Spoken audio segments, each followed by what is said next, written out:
Hello, ஐ ஆம் தேவி. நான் வந்து பிஸ்னஸ் பண்ணிகிட்ருக்கோம். ஆக்சுவலி எனக்கு வந்து சிஸ்டத்தில் வந்து மார்னிங்லேருந்து நைட்டு வரைக்கும் இருக்கிறதுனால பேக் பெயின் ரொம்ப அதிகமாக இருந்தது. ஃபஸ்ட்டு சார்கிட்ட ஒரு 15 days வந்து ரெக்கவர் ஆகி நல்லா இருந்துச்சு. அதுக்கப்புறம் ஒரு இதில் வந்துட்டு கீழே விழுந்து லினிமெண்ட் டர் ஆகிடுச்சு. சுத்தமாக என்னால் நடக்கவே முடியல. இப்போ ஒரு 2 months சாரை தான் ஃபாலோ பண்ணிகிட்ருக்கேன். சர்ஜரி அளவுக்கு இருந்ததை எதுவுமே இல்லாமல் நல்லபடியாக அவங்க உள்ள ஸ்டாஃப்களும் சப்போர்ட் பண்ணி சார் எல்லாம் இது பண்ணி கொஞ்சம் 70% ரெக்கவர் பண்ணிட்டாங்க.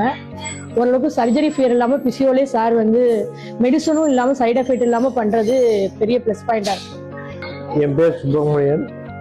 நான் வந்து எனக்கு 2 மாதத்துக்கு முன்னாடி ஸ்ட்ரோக் வந்தது. இங்கே வந்த பிறகு நல்லா பெட்டராக ஃபீல் பண்ணுறேன். எல்லாமே கோஆப்ரேட்டிவாக நல்லா பண்ணுறாங்க. நல்ல ஸ்பீச் வருது, நல்ல கை கால்லாம் நல்லா வருது, நல்லா சொல்லி கொடுக்குறாங்க. எந்த மெடிசன் இல்லாமல் எந்த சைடு எஃபெக்டும் இல்லாமல் நல்லபடியாக சொல்லி கொடுக்குறாங்க இங்கே. தேங்க்யூ.